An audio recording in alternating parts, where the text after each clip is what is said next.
In the modern day, steam engines are mostly forgotten. There's someone who's never let go of his dream.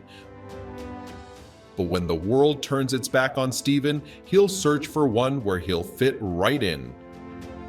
Steven takes himself on a journey to a place beyond his imagination.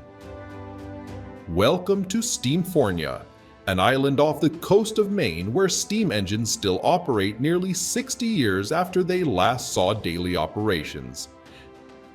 Steven finds new friendships, adventurous challenges, and a newfound family.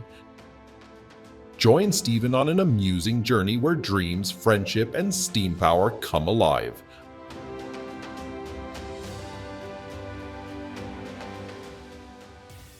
Available now in bookstores and online.